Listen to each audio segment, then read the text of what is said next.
여러분 안녕하십니까? 이번 시간에는 대한민국 제20대 대통령 윤석열 정부는 합니다. 윤석열 대통령 당선인이 작심을 하고 문재인 주사파 정권의 공수처를 뒤집어 엎었다. 문재인 주사파 정권의 공수처를 들여 밟았다는 기분 좋은 소식을 전달해 드리도록 하겠습니다. 여러분들께서 잘 알고 계시는 것처럼 문재인 주사파 정권과 더불어민주당이 북괴의 국가보위부 비슷한 역할을 하라고 만든 공수처. 얼마나 반대를 했습니까? 자, 대한민국 20대 대통령으로 당선된 윤석열 당선인이 후보 시절부터 얼마나 강력하게 드라이브를 걸었습니까? 사실상 공수처가 했던 모든 행태들을 무엇이라고 규정했습니까? 대한민국의 법을 어긴 범죄 집단이다. 공수처가 언론들, 기자들을 나아가서 윤석열 후보 가족들까지 통신 내역을 얼마나 샅샅이 뒤졌습니까? 윤석열 대통령 당선인께서 업무를 시작하면 공수처를 제대로 좀 들여 밟아주시길 간절히 바라면서 다시 한번 대한민국 20대 대통령 윤석열 대통령 당선인을 대신해 감사드립니다.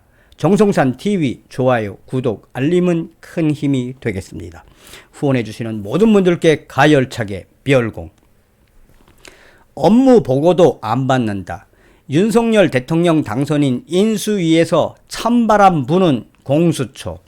윤석열 당선인의 대통령직 인수위원회에서 고위공직자 범죄수사처, 공수처가 보이지 않고 있다.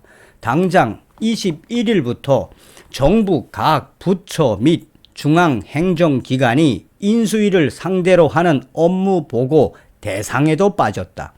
명목상으로는 공수처 법상 대통령의 지휘를 받지 않는 건 물론 업무보고나 자료 제출도 하지 않는 독립기관이란 이유 때문이다. 이에 윤석열 당선인이 공수처 개혁을 우선순위로 두지 않을 것이라는 분석도 나온다. 그러나 법적에는 윤석열 인수위가 작심을 하고 공수처를 외면하고 있는 것이라고 보고 있다. 이 인수위 관계자는 현행 공수처법 조항을 보면 공수처는 헌법상 독립기관인 법원과 헌법재판소와 마찬가지로 대통령이 업무 보고를 받을 수 있는 기관이 아니다라고 말했다. 그러면서 당연히 법률 취지에 따라 대통령이 관장하는 행정부를 대상으로 하는 대통령직 인수위원회에 전문위원이나 직원을 파견받는 것도 안 되는 것이라고 설명했다. 이 관계자가 지목한 해당 조항은 공수처법 제3조 공수처의 독립성 조항이다. 3조 2항은 이 수사처는 그 권한에 속하는 직무를 독립하여 수행한다고 규정하고 있고, 이어 제3항은 대통령 비서실의 공무원은 수사처의 사무에 관하여 업무 보고나 자료 제출 요구, 지시, 위견 제시, 협의, 그 밖에 직무 수행에 관여하는 일체의 행위를 하여서는 아니 된다라고 못 받고 있다. 현직 대통령도 업무 보고와 자료 제출 요구를 하지 못하도록 명문화된 상황에서 대통령직 인수위가 공수처 업무 보고를 요청할 권한이 없다는 것이다. 인수위는 이에 공수처의 파견 인원도 요청하지 않았다고 한다. 윤석열 당선인의 검찰총장 시절 함께 호흡을 맞춘 박기동 원주지청장과 전무곤 안산지청 차장검사를 인수위 전문위원으로 임명한 것 외에 부장검사 2명, 수사관 6명을 당선인 비서실과 인사검증팀에 파견받은 것과 대조적이다. 인수위 내에 공수처 소속 전문위원이 없기 때문에 공수처 입장에선 대선 공약과 관련해 논의할 소통 창구가 없는 셈이다. 한 법조계 인사는 윤석열 당선인이 후보 시절부터 확실한 공수처 개혁을 예고한 만큼 공수처 관련해선 새로 들을 이야기도 없을 것이라 말했다. 이 같은 상황과 무관하게 공수처는 인수위에 낼 자료를 준비 중이라고 했다.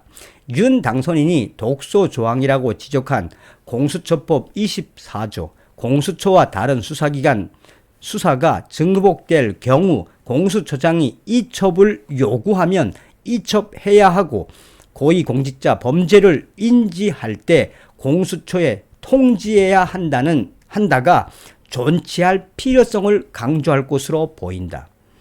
독립기관 논란, 국민의힘 3부 어디도 소속 안 돼 위헌. 공수처가 설립 당시부터 독립성만 강조하다가 정부 조직법상 소속과 설치 근거를 명확히 하지 않았다는 위헌 논란을 부른 것도 영향을 미쳤다고 한다. 인수위 핵심 관계자는 현행법 취지를 보면 공수처는 입법, 사법, 행정 등 3부 중 어디에도 속하지 않은 기구라고 지적을 했다. 위헌 논란은 여권이 공수처법 패스트트랙 처리와 야당의 공수처장 비토권 삭제 개정안 강행 처리 때부터 제기됐었다. 인수위 정무사법행정분과위원을 맡고 있는 국민의힘 유상범 위원 등은 2020년 2월 공수처법이 삼권 분립 원칙에 위배되는 초헌법적 이 국가기관을 설치하고 법안 처리 과정에서 절차적 하자가 있다며 헌법 소원을 내기도 했다.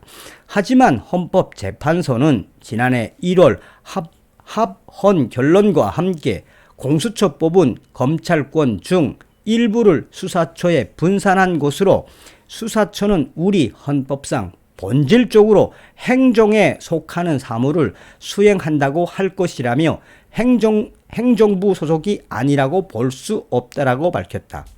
이창현 한국외대 법학전문대학원 교수도 기본적으로 수사 업무인 공수처가 행정부 소속으로 보는 게 맞을 것이라고 말했다. 이와 별개로 실현 가능성 측면에서 공수처 개혁보다는 검경, 수사권 재조정을 우선순위일 것이라는 전망이 나온다.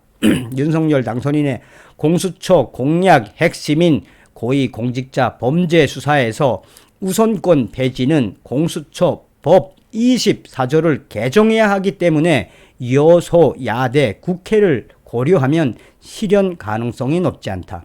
반면 수사권 재조정은 국회 동의가 필요치 않은 대통령령 개정 사안이다. 문재인 정부의 수사권 조정 이후 검찰의 직접 수사는 6대 범죄에 한정되어 있는데 이를 받고 경찰이 송치한 사건은 검사가 직접 보완 수사할 수 있도록 하겠다는 것이다. 일각에선 윤석열 당선인을 피해자로 두고 수사를 진행해온 공수처에 대한 개혁 작업이 정치 보복으로 보일 수 있다는 우려에 속도 조절에 나섰다는 분석도 있다. 당선인 신분은 법률적으로 대통령에 준하는 대우를 받기 때문에 윤석열 당선인을 직접 겨냥한 수사는 중단됐지만 연루됐다는 의혹이 제기된 이른바 제보 사주 사건은 수사가 진행 중이다. 이에 대해 인수위 관계자는 당선인 수사 등 정치적 고려는 인수위와 전혀 상관이 없다라고 밝혔다.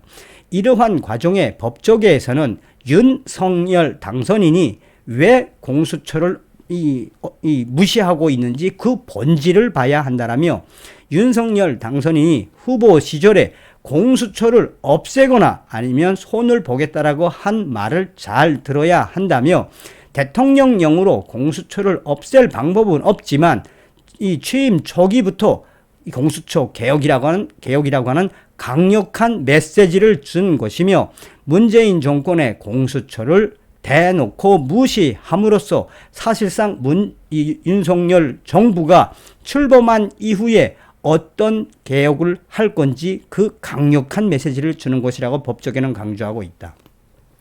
사실상 윤석열 대통령 당선인 인수위가 법상으로 보고를 받을 수 있는 사항이 아니라고 이야기하고 있지만 법적에는 이것은 윤석열 대통령 당선인이 이후에 출범한 이후에 강력하게 공수처를 손보겠다라는 메시지가 분명하다라고 법적에는 강조하고 있다.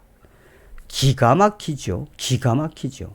그러니 검찰총장 출신, 검사 출신의 이 윤석열 대통령 당선인 얼마나 우리가 잘 뽑았다는 겁니까? 얼마나 공수처가 지금 부들부들 떨겠습니까? 이제 윤석열 대통령 당선인이 이 출범을 하고 나면 법에 근거해서 뭐 하겠다는 이야기입니까? 공수처를 불법 사찰을 한 거, 여러 가지 법을 어긴 거에 대해서 역으로 수사할 수도 있다는 거 아니겠습니까? 또한 지금 시민단체들과 또 기타 이 단체들이 문재인 정권의 공수수장을 공식 이 고발을 했지요. 또한 조선일보 기자들 8명 이상을 몇 개월치 통신자료 감청을 다 불법적으로 하지 않았습니까? 이것도 지금 조선일보와 언론들이 단체로 고소고발을 했죠. 그러니 문재인 주사파 정권이 만든 북한의 국가보위부 같은 공수처 고소고발이 되어 있는 저런 범죄 집단을 대통령 당선인 인수위가 만날 이유가 있겠습니까? 암묵적으로 이 소식에서 느껴지는 암묵적인 메시지는 뭡니까? 기다려. 공수처 너희 기다려.